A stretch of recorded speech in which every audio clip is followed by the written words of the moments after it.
Cuba confirma el inicio de un diálogo con Estados Unidos en medio de la crisis que afecta a la isla. Cuba ha iniciado conversaciones con Estados Unidos para solucionar la crisis que vive actualmente la isla, según confirmó el presidente cubano Miguel Díaz-Canel.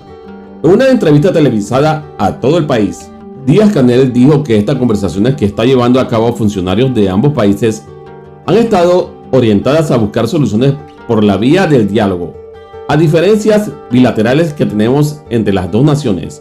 Hay factores internacionales, dijo, que han facilitado estos intercambios. El propósito de estas conversaciones es en primer lugar identificar cuáles son los problemas bilaterales que necesitan una solución, añadió. En la noche de este miércoles el gobierno cubano había anunciado la liberación de 51 presos políticos, de la que no se ha ofrecido más detalle. En los últimos meses Cuba viene sufriendo de las consecuencias del severo corte de luz que ha afectado a la industria del turismo, una de las principales fuentes de financiación de la isla. En correspondencia con la política consistente que siempre ha presentado la Revolución Cubana, bajo la dirección del general de ejército como líder histórico de nuestra revolución y la mía, y colegiado con las principales instancias del partido, el gobierno y el Estado cubano, funcionarios cubanos sostuvieron recientemente conversaciones con representantes del gobierno de los Estados Unidos para buscar por la vía del diálogo la posible solución a las diferencias bilaterales que existen entre nuestras dos naciones. Estos intercambios han sido favorecidos por actores internacionales. Y aquí me quiero detener. Siempre que hemos estado en situaciones tensas en las relaciones con los Estados Unidos, aparecen esfuerzos por buscar canales de diálogo, por buscar conversaciones. No es la primera vez que Cuba entra en una conversación de este tipo. Yo creo que la más reciente, el ejemplo más reciente, fue la manera en que el general de ejército condujo las conversaciones con el presidente Obama en una etapa muy reciente, y todos sabemos los resultados que dieron esas conversaciones. Bueno, ahora también algún grupo de actores internacionales favorecieron el desarrollo de esos intercambios. ¿Cuáles son los propósitos que estamos siguiendo con estas convocatorias?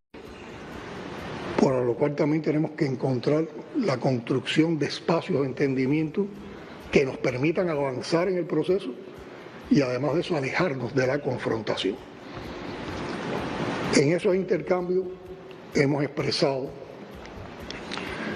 nuestra voluntad de continuar el proceso bajo los principios de la igualdad y el respeto a los sistemas políticos de ambos países, a la soberanía, a la autodeterminación, tomando también el criterio de reciprocidad y en apego al derecho internacional. Ese es el momento en que estamos ahora en relación a las conversaciones o al diálogo con los Estados Unidos. ¿Cuáles son los propósitos que estamos siguiendo con estas conversaciones, con los propósitos que nos hemos planteado? Bueno, en primer lugar, determinar cuáles son los problemas bilaterales que necesitan solución. En segundo lugar, cuáles serían las vías para solucionar esos problemas. Y en tercer lugar, determinar si hay voluntad para concretar por ambas partes acciones en beneficio de nuestros pueblos. Esto implica encontrar áreas de cooperación con las cuales podamos enfrentar las amenazas y garantizar la seguridad y la paz de ambos países y además la seguridad y la paz en nuestra región.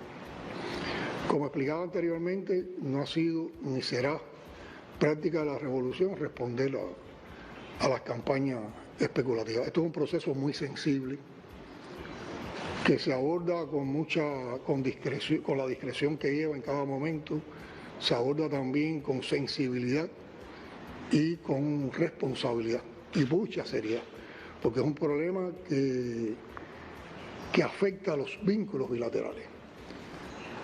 Afecta a los vínculos bilaterales y además de esto lleva un esfuerzo fundamental, arduo, tenaz. Por eso y no lo cuestiono en los términos de no entender el malestar, pero sí molesta o lo lamento que haya personas que en medio de este malestar, que los reconocemos que es legítimo, su respuesta sea a injuriar a la revolución, a injuriar al gobierno o a injuriar a la institución eléctrica, porque la culpa no es del gobierno, la culpa no es de la revolución, la culpa no es de nuestro sistema electroenergético nacional. Revolución, gobierno, trabajadores están haciendo un esfuerzo para superar lo imposible. La culpa es del bloqueo energético que nos han impuesto. Y yo preguntaría, ¿qué capacidades tendrían otros países de en medio de un bloqueo energético como este, que ya lleva 3 meses, más de 3 meses, tuvieran capacidad para mantener los niveles de generación eléctrica que hemos mantenido nosotros? Que solo han sido posibles por hacer un uso muy racional y yo diría hasta creativo, innovador, del crudo nacional, con el cual se están abriendo nuevas perspectivas